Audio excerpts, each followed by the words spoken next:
गणतंत्र उत्सव, सबका साथ, सबके साथ। 1 अरब से अधिक लोगों की राष्ट्रीय भावना का प्रदर्शन, देश के शौर्य, पराक्रम और सांस्कृतिक विरासत की अद्भुत छवि। मनाइए गणतंत्र उत्सव। सीधा प्रसारण 26 जनवरी सुबह 9:15 से सिर्फ दूरदर्शन पर। As India celebrates its 73rd Republic Day, join us on Doordarshan to watch the grand spectacle unfold on Rajpath. Uniting more than 1 crore people, celebrating a republic under the tricolour. Watch the live telecast only on Doordarshan from 9:15 a.m. on 26 Jan 2022. On our Republic Day, as India comes together in all its beauty, diversity,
प्यारे देशवासियों, नमस्कार।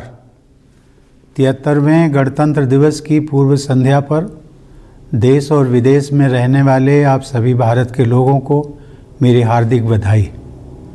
हम सबको एक सूत्र में बांधने वाली भारतीयता के गौरव का यह उत्सव है।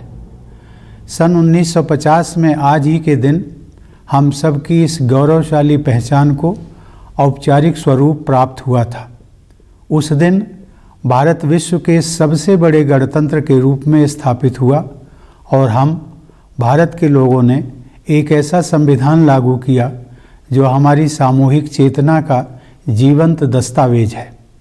हमारे विविधतापूर्ण और सफल लोकतंत्र की सराहना पूरी दुनिया में की जाती है। हर साल गणतंत्र दिवस के दिन हम अपने गतिशील लोकतंत्र तथा राष्ट्रीय एकता की भावना का उत्सव मनाते हैं। महामारी के कारण इस वर्ष के उत्सव में धूमधाम भले ही कुछ कम हो, परंतु हमारी भावना हमेशा की तरह सशक्त है। गणतंत्र दिवस का यह दिन उन महानायकों को याद करने का अवसर भी है जिन्होंने स्वराज के सपने को साकार करने के लिए अतुलनीय साहस का परिचय दिया तथा उसके लिए देशवासियों में संघर्ष करने का उत्साह जगाया। 2 दिन पहले 23 जनवरी को हम सभी देशवासियों ने जय हिंद का उद्घोष करने वाले नेताजी सुभाष चंद्र बोस की 125वीं जयंती पर उनका पूर्ण स्मरण किया है। स्वाधीनता के लिए उनकी ललक और भारत को गौरवशाली बनाने की उनकी महत्वाकांक्षा हम सब के लिए प्रेरणा का स्रोत है। हम अत्यंत सौभाग्यशाली हैं कि हमारे संविधान का निर्माण करने वाली सभा में उस दौर की सर्वश्रेष्ठ विभूतियों का प्रतिनिधित्व था। वे लोग हमारे महान स्वाधीनता संग्राम के प्रमुख ध्वजवाहक थे। लंबे अंतराल के बाद भारत की राष्ट्रीय चेतना का पुनर्जागरण हो रहा था। इस प्रकार वे असाधारण महिलाएं और पुरुष एक नई जागृति के अग्रदूत की भूमिका निभा रहे थे। उन्होंने संविधान के प्रारूप के प्रत्येक अनुच्छेद, वाक्य और शब्द पर सामान्य जनमानस के हित में विस्तृत चर्चा की। वह विचार मंथन लगभग 3 वर्ष तक चला। अंततः डॉक्टर बाबा साहेब आम्बेडकर ने प्रारूप समिति के अध्यक्ष की हैसियत से संविधान को आधिकारिक स्वरूप प्रदान किया और वह हमारा आधारभूत ग्रंथ बन गया। यद्यपि हमारे संविधान का कलेवर विस्तृत है, क्योंकि उसमें राज्य के कामकाज की व्यवस्था का भी विवरण है, लेकिन संविधान की संक्षिप्त प्रस्तावना में लोकतंत्र, न्याय, स्वतंत्रता, समानता और बंधुत्व के मार्गदर्शक सिद्धांत सारगर्भित रूप से उल्लिखित हैं। इन आदर्शों से उस ठोस आधारशिला का निर्माण हुआ है जिस पर हमारा भव्य गणतंत्र मजबूती से खड़ा है। इन्हीं जीवन मूल्यों में हमारी सामूहिक विरासत भी परिलक्षित होती है। इन जीवन मूल्यों को मूल अधिकारों तथा नागरिकों के मूल कर्तव्यों के रूप में हमारे संविधान द्वारा बुनियादी महत्व प्रदान किया गया है। अधिकार और कर्तव्य एक ही सिक्के के दो पहलू हैं। संविधान में उल्लिखित मूल कर्तव्यों का नागरिकों द्वारा पालन करने से मूल अधिकारों के लिए समुचित वातावरण बनता है। आह्वान किए जाने पर राष्ट्र की सेवा करने के मूल कर्तव्य को निभाते हुए हमारे करोड़ों देशवासियों ने स्वच्छता अभियान से लेकर कोविड टीकाकरण अभियान को जन आंदोलन का रूप दिया है। ऐसे अभियानों की सफलता का बहुत बड़ा श्रेय हमारे कर्तव्यपरायण नागरिकों को जाता है। मुझे विश्वास है कि हमारे देशवासी इसी कर्तव्य निष्ठा के साथ राष्ट्रहित के अभियानों को अपनी सक्रिय भागीदारी से मजबूत बनाते रहेंगे। प्यारे देशवासियों, भारत का संविधान 26 नवंबर 1949 को संविधान सभा द्वारा अंगीकृत, अधिनियमित और आत्मार्पित किया गया। उस दिन को हम संविधान दिवस के रूप में मनाते हैं। उसके 2 महीने बाद 26 जनवरी 1950 से हमारा संविधान पूर्णतः प्रभावी हुआ। ऐसा सन 1930 के उस दिन को यादगार बनाने के लिए किया गया था जिस दिन भारतवासियों ने पूरी आज़ादी हासिल करने का संकल्प लिया था। सन 1930 से 1947 तक हर साल 26 जनवरी को पूर्ण स्वराज दिवस के रूप में मनाया जाता था। अतः यह तय किया गया कि उसी दिन से संविधान को पूर्णतः प्रभावी बनाया जाए। सन 1930 में महात्मा गांधी ने देशवासियों को पूर्ण स्वराज दिवस मनाने का तरीका समझाया था।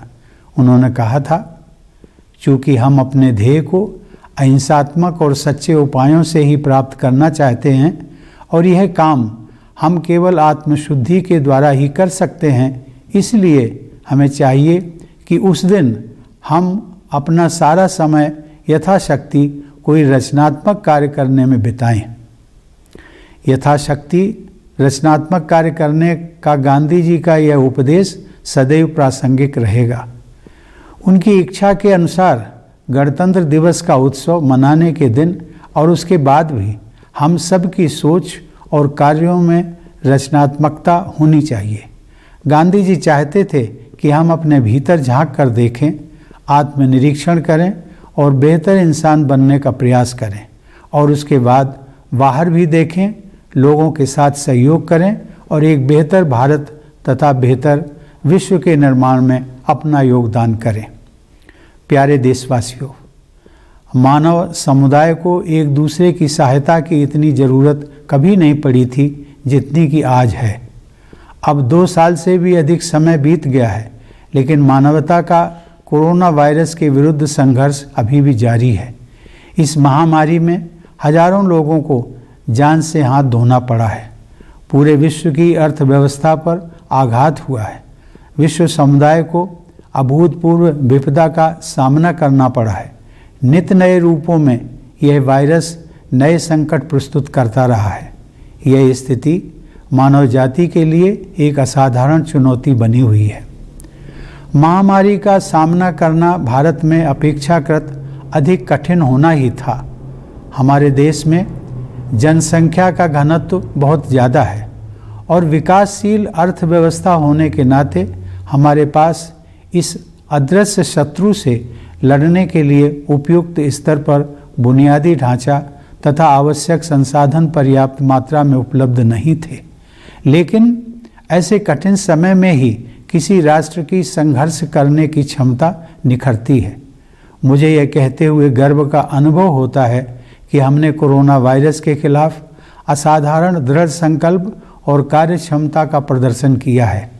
पहले वर्ष के दौरान ही हमने स्वास्थ्य सेवा के बुनियादी ढांचे को विस्तृत तथा मजबूत बनाया और दूसरे देशों की मदद के लिए भी आगे बढ़े।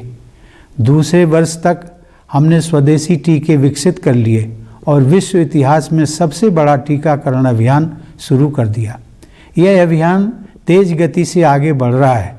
हमने अनेक देशों को वैक्सीन तथा चिकित्सा संबंधी अन्य सुविधाएं प्रदान कराई हैं। भारत के इस योगदान की वैश्विक संगठनों ने सराहना की है। दुर्भाग्य से संकट की स्थितियां आती रही हैं क्योंकि वायरस अपने बदलते स्वरूपों में वापसी करता रहा है। अनगिनत परिवार भयानक विपदा के दौर से गुजरे हैं। हमारी सामूहिक पीड़ा को व्यक्त करने के लिए मेरे पास शब्द नहीं हैं, लेकिन एकमात्र सांत्वना इस बात की है कि बहुत से लोगों की जान बचाई जा सकी है। महामारी का प्रभाव अभी भी व्यापक स्तर पर बना हुआ है, अतः हमें सतर्क रहना चाहिए और अपने बचाव में तनिक भी ढील नहीं देनी चाहिए। हमने अब तक जो सावधानियां बरती हैं उन्हें जारी रखना है। मास्क पहनना और सोशल डिस्टेंसिंग बनाए रखना कोविड अनुरूप व्यवहार के अनिवार्य अंग रहे हैं। कोविड महामारी के खिलाफ लड़ाई में वैज्ञानिकों और विशेषज्ञों द्वारा बताई गई सावधानियों का पालन करना आज हर देशवासी का राष्ट्र धर्म बन गया है। यह राष्ट्र धर्म हमें तब तक निभाना ही है जब तक यह संकट दूर नहीं हो जाता। संकट की इस घड़ी में हमने ये देखा है कि कैसे हम सभी देशवासी एक परिवार की तरह आपस में जुड़े हुए हैं। सोशल डिस्टेंसिंग के कठिन दौर में हम सब ने एक दूसरे के साथ निकटता का अनुभव किया है। हमने महसूस किया है कि हम एक दूसरे पर कितना निर्भर करते हैं। कठिन परिस्थितियों में लंबे समय तक काम करके यहाँ तक कि मरीजों की देखभाल के लिए अपनी जान जोखिम में डालकर भी डॉक्टरों, नर्सों और पैरामेडिक्स ने मानवता की सेवा की है।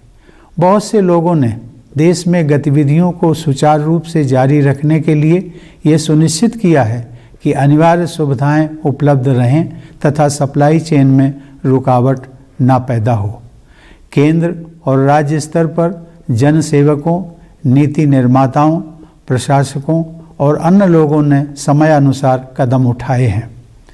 इन प्रयासों के बल पर हमारी अर्थव्यवस्था ने फिर से गति पकड़ ली है। प्रतिकूल परिस्थितियों में भारत की दृढ़ता का यह प्रमाण है कि पिछले साल आर्थिक विकास में आई कमी के बाद इस वित्त वर्ष में अर्थव्यवस्था के प्रभावशाली दर से बढ़ने का अनुमान है। यह पिछले वर्ष शुरू किए गए आत्मनिर्भर भारत अभियान की सफलता को भी दर्शाता है। सभी आर्थिक क्षेत्रों में सुधार लाने और आवश्यकता अनुसार सहायता प्रदान करने हेतु सरकार निरंतर सक्रिय रही है। इस प्रभावशाली आर्थिक प्रदर्शन के पीछे कृषि और मैन्युफैक्चरिंग क्षेत्रों में हो रहे बदलावों का प्रमुख योगदान है। मुझे यह जानकर प्रसन्नता हुई है कि हमारे किसान, विशेषकर छोटी जोत वाले युवा किसान, प्राकृतिक खेती को उत्साहपूर्वक अपना रहे हैं। लोगों को रोजगार देने तथा अर्थव्यवस्था को गति प्रदान करने में छोटे और मझोले उद्यमों ने महत्वपूर्ण भूमिका निभाई है। हमारे इनोवेटिव युवा उद्यमियों ने स्टार्टअप इकोसिस्टम का प्रभावी उपयोग करते हुए सफलता के नए कीर्तिमान स्थापित किए हैं। हमारे देश में विकसित, विशाल और सुरक्षित डिजिटल पेमेंट प्लेटफॉर्म की सफलता का एक उदाहरण यह है कि हर महीने करोड़ों की संख्या में डिजिटल ट्रांजैक्शन किए जा रहे हैं। जन संसाधन से लाभ उठाने यानी डेमोग्राफिक डिविडेंड प्राप्त करने के लिए हमारे पारंपरिक जीवन मूल्यों एवं आधुनिक कौशल के आदर्श संगम से युक्त राष्ट्रीय शिक्षा नीति के जरिए सरकार ने समुचित वातावरण उपलब्ध कराया है। मुझे यह जानकर प्रसन्नता हो रही है कि विश्व में सबसे ऊपर की 50 इनोवेटिव इकोनॉमीज़ में भारत अपना स्थान बना चुका है। यह उपलब्धि और भी संतोषजनक है कि हम व्यापक समावेश पर जोर देने के साथ साथ योग्यता को बढ़ावा देने में सक्षम हैं। देवियों और सज्जनों, पिछले वर्ष ओलंपिक खेलों में हमारे खिलाड़ियों के शानदार प्रदर्शन से लोगों में खुशी की लहर दौड़ गई थी। उन युवा विजेताओं का आत्मविश्वास आज लाखों देशवासियों को प्रेरित कर रहा है। हाल के महीनों में हमारे देशवासियों द्वारा विभिन्न क्षेत्रों में अपनी प्रतिबद्धता और कर्मठता से राष्ट्र और समाज को मजबूती प्रदान करने वाले अनेक उल्लेखनीय उदाहरण मुझे देखने को मिले हैं। उनमें से मैं केवल 2 उदाहरणों का उल्लेख करूंगा। भारतीय नौसेना और कोचीन शिपयार्ड लिमिटेड की समर्पित टीमों ने स्वदेशी व अत्याधुनिक विमानवाहक पोत IAC विक्रांत का निर्माण किया है, जिसे हमारी नौसेना में शामिल किया जाना है। ऐसी आधुनिक सैन्य क्षमताओं के बल पर अब भारत की गणना विश्व के प्रमुख नौसेना शक्ति संपन्न देशों में की जाती है। यह रक्षा के क्षेत्र में आत्मनिर्भरता की ओर अग्रसर होने का एक प्रभावशाली उदाहरण है। इससे हटकर एक विशेष अनुभव मुझे बहुत हृदय स्पर्शी लगा। हरियाणा के भिवानी जिले के सुई नामक गांव में उस गांव से निकले कुछ प्रबुद्ध नागरिकों ने संवेदनशीलता और कर्मठता का परिचय देते हुए स्वप्रेरित आदर्श ग्राम योजना के तहत अपने गांव का कायाकल्प कर दिया है। अपने गांव यानी अपनी मातृभूमि के प्रति लगाव और कृतज्ञता का यह एक अनुकरणीय उदाहरण है। कृतज्ञ लोगों के हृदय में अपनी जन्मभूमि के प्रति आजीवन ममता और श्रद्धा बनी रहती है। ऐसे उदाहरण से मेरा यह विश्वास दृढ़ होता है कि एक नया भारत उभर रहा है, सशक्त भारत और संवेदनशील भारत। मुझे विश्वास है कि इस उदाहरण से प्रेरणा लेकर अन्य सक्षम देशवासी भी अपने अपने गांव एवं नगर के विकास के लिए योगदान देंगे। इस संदर्भ में आप सभी देशवासियों के साथ मैं एक निजी अनुभव साझा करना चाहूँगा। मुझे पिछले वर्ष जून के महीने में कानपुर देहात जिले में स्थित अपनी जन्मभूमि अर्थात अपने गांव परौंख जाने का सौभाग्य मिला था। वहां पहुंचकर अपने आप ही मुझमें अपने गांव की माटी को माथे पर लगाने की भावना जाग उठी, क्योंकि मेरी मान्यता है कि अपने गांव की धरती के आशीर्वाद के बल पर ही मैं राष्ट्रपति भवन तक पहुंच सका हूं। मैं विश्व में जहां भी जाता हूं, मेरा गांव और मेरा भारत मेरे हृदय में विद्यमान रहते हैं। भारत के जो लोग अपने परिश्रम और प्रतिभा से जीवन की दौड़ में आगे निकल सके हैं, उनसे मेरा अनुरोध है कि अपनी जड़ों को, अपने गांव, कस्बे, शहर को और अपनी माटी को हमेशा याद रखिए। साथ ही आप सब अपने जन्म स्थान और देश की जो भी सेवा कर सकते हैं अवश्य कीजिए।